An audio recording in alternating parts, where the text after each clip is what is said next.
कपड़े धोने वाली बहू। शादी के पहले से ही विभा को कपड़े धोने का बड़ा शौक था। कभी नल के नीचे तो कभी तालाब के पास। अरे मेरी नीली वाली लुंगी नहीं दिख रही है। विभा की अम्मा, कहाँ रखी है लुंगी? अरे वो तो विभा ने परसों ही धोकर रखी थी आपकी अलमारी में, देखो वहीं होगी। वो ना मैंने आज धो दी, मुझे लगा कि गंदी हो गई होगी। अरे कैसे गंदी हो गई थी? उसे तो मैंने पहना भी नहीं। हे भगवान, इस लड़की के कपड़े धोने की आदत से परेशान हो गया हूँ मैं। जितना तो घर में राशन नहीं आता, उससे कहीं ज्यादा डिटर्जेंट पाउडर का खर्चा है। इसकी शादी करवा दो, शादी जाए अपने घर में ही करे काम, फिर चाहे घर के कपड़े धोने हो या पूरे गांव के। हाँ ठीक बोल रही हो, देखता हूँ मैं कोई लड़का। वो दिन भी आ जाता है जब विभा को देखने लड़के वाले आ जाते हैं। लड़की मुझे अच्छी लगी। होने वाली सास कहती है, बेटी अगर कुछ पूछना है तो पूछ लो। वैसे तो हमारी लड़की बहुत ही शर्मीली है, जो बोल दो वो मान लेती है, इसे क्या पूछना होगा। अरे कैसी बात कर रही हो माँ, मुझे इन लोगों के घर रहना है, सवाल तो कई है। हाँ हाँ बेटा, पूछ लो ना, क्या पूछना है। आप लोगों के घर कपड़े कौन धोता है? सास का मुंह बन जाता है। देखो, अगर तुम ये कहना चाहती हो कि तुम्हें कपड़े धोने नहीं आते तो सुन लो, कपड़े मैं ही धोती हूँ, लेकिन तुम्हारे आ जाने के बाद मैं रुमाल तक नहीं धोऊंगी। अरे चुप रहना भाग्यवान, बहू बेचारी घर आई नहीं, उसे डराना शुरू कर दिया। वो क्या है ना बिटिया, अभी तक तो ये कल्लू की माँ ही धोती थी, लेकिन अब तुम्हारे पापा तो दहेज में वॉशिंग मशीन देंगे ही। तभी विभा की माँ बोल पड़ती है, सवाल भी पूछा तो क्या। वैसे भाई साहब, मशीन की तो फिर भी कपड़े धोने की कैपेसिटी होती है। मतलब जो बिटिया दे रहे हैं ना विभा, इसे कपड़े धोने का बहुत शौक है। ये आप लोगों के क्या, आस पड़ोस गांव मोहल्ले सबके कपड़े धो दे और उफ तक ना करे। बाहर देखा नहीं आपने कितने कपड़े सूख रहे हैं? सब हमारी बिटिया ने ही तो धोए हैं। बस भी करो ना माँ, शर्म आ रही इतनी तारीफ सुनकर। और तो और एक दाग निकाल कर दिखाओ तो मान जाओ। हाँ अच्छा, माफ करना बेटा, मैंने गलत समझा। हमें तो रिश्ता बहुत पसंद है। और ऐसे जुड़ जाता है रिश्ता कपड़े धोने का शौक रखने वाली विभा का। उसकी शादी हो जाती है कोयला फैक्ट्री में काम करने वाले कल्लू के साथ। शादी के बाद अचानक विभा चिल्लाती हुई सास के पास आती है। सासू माँ, अरे सासू माँ कहाँ है आप? ये तो धोखा है, धोखा दिया आप लोगों ने मुझे। इसे ससुर के चक्कर के बारे में पता चल गया। अरे तो उसमें तुझे क्यों धोखा मिला है? अरे नल में पानी नहीं आता, कपड़े कैसे कब धुलेंगे? अच्छा, तू पानी नहीं आ रहा उसकी बात कर रही है। तो आपने क्या सोचा?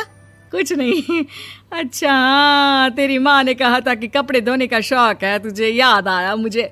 शौक बोलकर कपड़े धोने वाले मेरे जुनून को कम ना आके सासू माँ, कपड़ा धोना मेरा गुरूर है। तभी पति भी वहाँ आ जाता है। अभी मैंने इसे सनी देओल की फिल्म दिखाई है, उसी के डायलॉग मार रही है माँ। अच्छा सुन, साफ बता रही हूँ, पानी सुबह 4 से 6 और शाम को 10 से 12 आता है, समझी? विभा टाइमिंग सुनकर हैरान हो जाती है। ये क्या भूतों का मोहल्ला है? सुबह 4 बजे उठकर कौन कपड़े धोता है? 4 बजे टंकी में पानी जाता है, फिर सारा दिन धोना ना, किसने मना किया? अरे कैसी बात कर रही हैं? 200 लीटर की टंकी में कितने कपड़े धो लूंगी मैं? सुबह ही उठ जाऊंगी मैं। अब क्या था, विभा सुबह 4 से लेकर रात के 12 बजे तक कपड़े ही धोती रहती। एक रोज सास पड़ोस से निकलकर कहीं जा रही होती है कि साथ वाली कहती है, हाँ कल्लू की माँ, जरा ये बताओ कि 2 साड़ी है, 2 ब्लाउज और एक पेटीकोट और एक नाड़े वाला लंबा कच्छा। हाँ तो? अरे तो क्या, कितना लोगी धुलाई ये बताओ। धोबन दिख रहे हैं हम क्या? हमारे पति सरकारी नौकरी से अभी रिटायर हुए हैं और बेटा सुपरवाइजर है कोयला फैक्ट्री में। धोबन समझ रखा है हमें। हाय रे कल्लू की अम्मा, माफ कर दो, वो तो मोहल्ले में यही सब बता रहे थे कि तुमने बहू को कपड़ा धुलवाने के काम में लगा दिया है। सास को पड़ोसन की बात सुनकर गुस्सा आ जाता है। वो घर पहुंचती है जहां घर के बाहर ही इतने सारे कपड़े सूख रहे होते हैं जितने कि किसी धोबन के घर पर। अरे ओ कल्लू की दुल्हन, बाहर निकल। माँ जी यहीं आ जाओ, बाथरूम में चादर धो रहे हैं हम। अरे अभी हम धोते हैं, तुमको बाहर निकलो। ये आस पड़ोस वाले बोल रहे हैं कि हम बहू से कपड़े धुलवा कर उसे कपड़ा धोने वाली बना दिए हैं। अरे छोड़ो ना माँ जी, किन लोगों की बातों में आती हो? आस पास के लोगों का तो काम ही होता है कि वो किसी तरह सास बहू को लड़ा दे। बहू सारे घर के कपड़े धोती है, ये क्या कम है? बोलिए। सास को भी लग जाता है कि वो बहू का ये सनकीपन नहीं छुड़वा सकती, इससे अच्छा है कि खुद ही चुप हो जाए।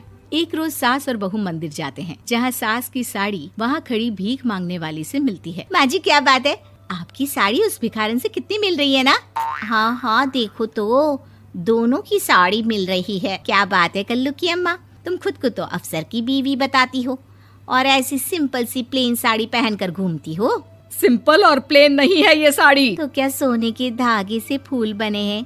कुछ भी सासू माँ, कुछ भी। हाँ बने थे इस साड़ी में सोने के धागे से फूल। मेरे पति लेकर आए थे मद्रास से स्पेशली मेरे लिए 10,000 की। ताहे भाई साहब इस भिखारन के लिए भी सेम टू सेम साड़ी लेकर आए होंगे 10,000 की। सास उस वक्त तो कुछ नहीं कहती, लेकिन बहू के साथ घर आती है और अलमारी से एल्बम निकाल कर लाती है। ये साड़ी देख रही है, ये वही साड़ी है जिसे मैंने अभी पहना था। इस साड़ी में ये जो चमकदार फूल दिख रहे हैं ना, ये सोने के धागों से काढ़े गए हैं। लेकिन तू लोकल वॉशिंग मशीन ब्रश से घिस घिस कर सारे फूलों को निकाल कर साड़ी प्लेन कर दी।